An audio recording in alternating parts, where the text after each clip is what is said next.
Hi there, Lindsay here, the Frugal Crafter. Today we have a time lapse for Sketchbook Sunday. It is this hibiscus flower that I thought was so pretty. If you are a member of Critique Club, the real-time version of this is up in the classroom and you can check that out and follow along in real time if you want. And as usual, we have our time lapse here for Sketchbook Sunday. I'm beginning by using a mechanical pencil to sketch in my flower, and I'm working right on my watercolor paper, but if you want to sketch this on scrap paper and transfer it to your watercolor paper, that's totally fine. I'll also link to the reference photo below so you can even print that out and trace it if you felt more comfortable with that. I find that as long as I, use a soft eraser to erase any mistakes, I'm usually fine working on watercolor paper. The watercolor paper I'm working on today is the new Arteza Expert watercolor paper, not the 100% cotton one that's expensive, but the other set that they have you get like 2 packs of 32 sheets for about 28 bucks or less, and so 64 sheets for like 28 bucks. And this is the first time I'm doing a serious painting on this. I've kind of, fiddled around with some doodles before, but this is the first time I'm doing a serious painting. It actually reminded me a lot of the Aqua Bee paper, so I'm kind of excited to see how it works, or how it works out in a real painting. I'm working on a silicone mat. This is the Waffle Flower Media Mat, and the reason I'm working on a silicone mat is because I wet the entire paper on the back and then I'm wetting the entire paper on the front. Now the reason I do this is a couple reasons. For one, it's going to make sure my paper dries completely flat, and the other reason is that I can work wet into wet and I can control my paint a little bit better. I'm working with the new Paul Rubens floral set. It's a tube paint set, and I've just put it out into some pans so I could use it. I'm a little impatient. I just squirted them out yesterday and I didn't wait for them to dry, so I am using them semi-wet from the tube. And I actually did a little palette swap-a-roo, and I put the floral ones in the pink Paul Rubens palette, and I put my the regular 24 Paul Rubens in another palette that I had. So it was a that's the type of stuff I love doing. I love that puttery studio stuff sometimes, just like moving stuff around and reorganizing. Do you ever get that way? Do you ever feel like, I just want to organize and look at things and move things around? I don't know. I think it's the collector in me or something. I don't know. The hunter-gatherer, the gatherer maybe. I don't know. I don't think I'd be much of a hunter. I probably wouldn't have survived in cave people times. So I'm just getting my basic colors down. I put in some of that rose red and some permanent yellow medium on the flower itself, blotted off anything that went astray, and now I'm going in with the with this Hooker's Green, which is a single pigment Hooker's Green. Actually, I found all but 5 colors in this 24 color set were single pigments, and it's a very inexpensive set too. For tube watercolors, it's like $56, and I think it's a fantastic deal. If you're looking for a nice assortment of fresh colors, it would be good for florals. There's a couple colors that I'm not crazy about.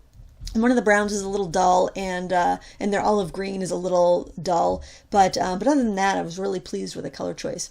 So you can see that my green paint is really behaving. It's staying where it ought to. That's because the paper is evenly wet on both sides, and I blotted off any puddles with that paper towel. Remember when I went around and cleaned up around the flower blossom? Well, I noticed that I had some kind of really shiny spots. I should have been a little more careful before I started putting my color in. So I blotted off those shiny spots, and it really evened out the wetness on the surface, and it made it so I can go in and paint these leaves and not have fuzzy edges. I can still go at one level sharper when it's completely dry at the end, which I will, but you can really do a lot. It almost gives you kind of like a Sumi-E style painting experience, because if you're working on rice paper, you'd have a little bit of a soft edge. So wetting both sides of the paper gives you that, but it's watercolor paper, so it's robust enough that you can go on and layer. I ended up doing a little scrubbing on this paper too, and it withstood all of that. So I'm very pleased with this paper. It acts like a cotton paper. It doesn't say that it's cotton. Usually if a paper's cotton, it brags about it on the package, but it didn't say that. So obviously I can't tell you if it's cellulose, if it's cotton, or if it's a blend, but definitely pleased with the performance. So if you're looking for a budget paper, I can highly recommend it. And with 64 sheets, you definitely can feel a little freer about using it up. I'm going in and painting the stamen and also dabbing in some of the, what do you call that? Maybe it's the sepal and the stamen. I'm not sure, but those little, like, the little fluffy bits that are around the stamen, I put that in. And again, my paper is still wet. It's going to be wet for most of the painting process today. And now I'm actually putting in a layer of glazing, even though the paper is wet, because the tension is even everywhere. It's going where I put it, and it's staying where I put it. I can get a little bit of softness, but for the most part, staying where I want. Now for the shadows inside the hibiscus, because the hibiscus is kind of like a pinkish coral color, I am using a little violet, and I made it with the blue that I used in the background, because my background gray was ultramarine blue and burnt sienna. And so I took that ultramarine blue and mixed it with the rose red, and that's what I'm using for my deepest shadows on this flower. Because if I was just using the rose red and the yellow for my coral, I wouldn't have that depth of color that I need. You just have to be kind of careful when you're using purple and you've got some yellow in the mix that you don't get mud. So I'm being fairly judicious where I put stuff, and I'm basically using that purpley area to indicate darker shadows, like in the center of the flower. Now I am still working on this wet surface. I'm making sure my brush is drier than the paper, and that keeps me from kind of dropping a big wash of water and making it go uncontrollably for me. And I am able to control this wonderfully. I am very pleased with this, and I would highly recommend you try this technique. It works really well on this paper. It also works really well on the Aqua Bee paper if you get that, because that's always a great deal on Amazon. That technique works really well on that too. Any cotton paper, it should work fine. And you can experiment with whatever you have and see how it behaves for you. Any place I have a really dark shadow, I am going in with that purple, which again is the rose red and the ultramarine blue. I'm using the same colors, and I'll list them down below in the video description, so you can either use them from this set or from whatever set you have at home. It doesn't really matter. Any decent watercolors can be fine, and that way you can kind of follow along with the colors you have. You can also lift out highlights when you're doing this, and I recommend if you are going to lift out highlights, it's a good idea to lift them out while everything's still wet. And to do that, I clean my brush off, I dab it on a paper towel so it's damp, and then I just go in and paint over the area that I want to lighten up, and it's going to suck up that pigment. And then you can gently blot it if you need to. If you probably won't though, and that's going to give you a soft highlight. Now I wasn't sure if I was going to leave this as straight watercolor or if I was going to go back in later and add some colored pencil. As of now, I'm leaving it as straight watercolor, but that's not to say it won't live on my easel for a few days and I might change my mind, because that happens sometimes. But for right now, I'm liking the watercolor. There you can see where I blotted. I was just pulling out a little pigment where I felt like I wanted a little bit more of a highlight. The reference photo I'm using is so beautiful, and I was just very inspired to paint it. I don't think I've painted, I have done a hibiscus before, like face on, but I haven't done one in a while, and I thought this would make a really nice kind of summery project for all of us to do. It's been such a nice stretch of weather these last couple of days that I just want to kind of carry that summer vibe as long as I can. I like to get in some of these dark values because it helps me see the entire range of the painting, and it helps me decide how much more I need to do. I did notice that as I was putting in these darks, because I started off with the darkest values in the center of the flower because that seemed the darkest, and I noticed when I was putting in these, I was getting it as dark as the middle of the flower, and I realized I was going to have to pump up the shadows on the other petals after it was dry. But sometimes that happens. Don't worry about it. Just make sure it's in relation to the other petals and you're going to be fine. And I'm using some of the rose by itself to kind of blend that purple out. And it's basically just kind of a, keep adding until you're happy with the result.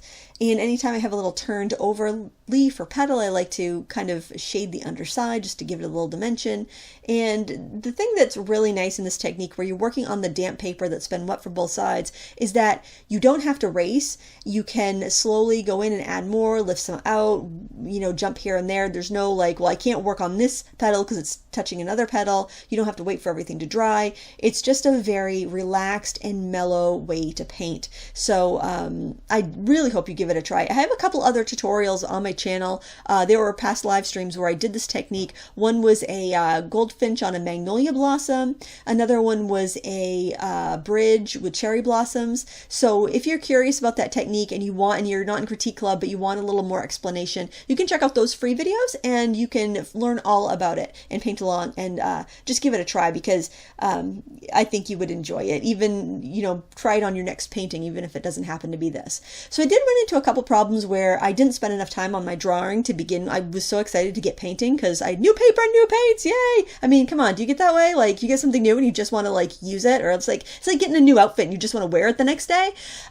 So I slacked off on my drawing a little bit, and so I could get right to painting. And so I did notice a few problems, like this leaf, I had to rework it while I was painting it. I had to do that with a section of a petal, which you couldn't really tell in the time lapse. But you know, spend your time when you're drawing. Try not to rush it. I know it's fun to paint, and you sometimes just want to get through the drawing so you can start painting. But when you fail to plan, as Benjamin Franklin said, you plan to fail. So don't plan to fail, folks. Give it a little planning when you're starting off your painting or your drawing in your sketchbook, and then you're going to notice that the last stages of your painting are going to be much more pleasant because you're not going to be trying to figure out what you were trying to do on those first stages, and you're not having to overcompensate and fix problems that could have easily been avoided with just a few more minutes done in your drawing stage. So there's my little advice to you.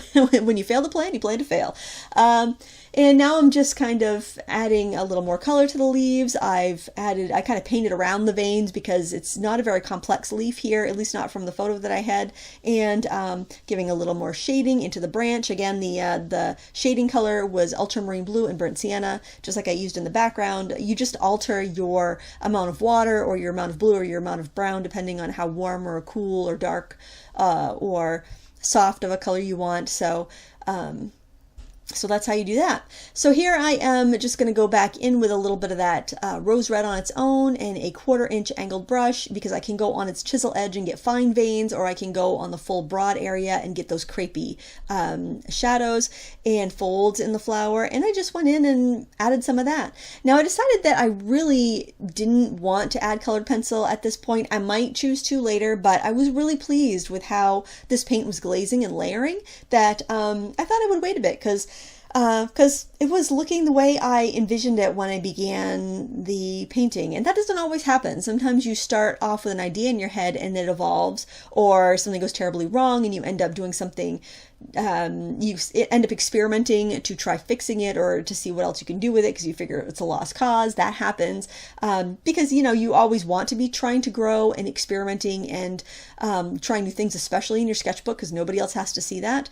But I really was enjoying how these were layering up. I did a little bit more of the rose with the ultramarine blue here to make more of a purple because, like I mentioned, that petal on the left got a little too dark for me. So by going in with the purpley mix again on the other petals, it really helped me balance that out because that petal on the left was kind of sticking out like a sore thumb. And I also want to mention the paper is completely dry at this point, so anything I do is going to be crisply detailed. So leaving that for the end, letting it completely dry, then coming in with those final details is nice because you can refine just what you want and you can leave the rest a little bit soft so you can really emphasize your focal point. It's also nice to take a break when you are doing a painting that's more than 25 minutes or so, because your eyes can get fatigued. Your brain can tell you lies about how something's looking, and when you take a break and you come back, you see it for true. You see it the way it really is. Hindsight's 20/20. That's kind of like what you get when you take a break from your painting. Here I'm lifting out some highlight in the center stamen there.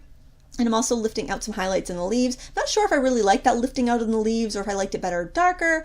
You can let me know what you think in the comments below. But like I said, I can always glaze over if I change my mind, if I want it a little bit brighter. I was also testing out this paper to see if I could lift on it. I think I'm going to make a travel sketchbook or a travel block out of this paper because it performs so well and it's inexpensive enough that I wouldn't worry if something happened to it. So I'm looking forward to that. I was really pleased. I'm always pleased when I find a bargain that performs really well because, hey, we're all looking to save money on our supplies. And when there's something good, you can not be afraid that you're going to waste it. You can just use it as much as you want to. That's a great thing. That's a great feeling. It helps you grow when you can feel that way about your supplies.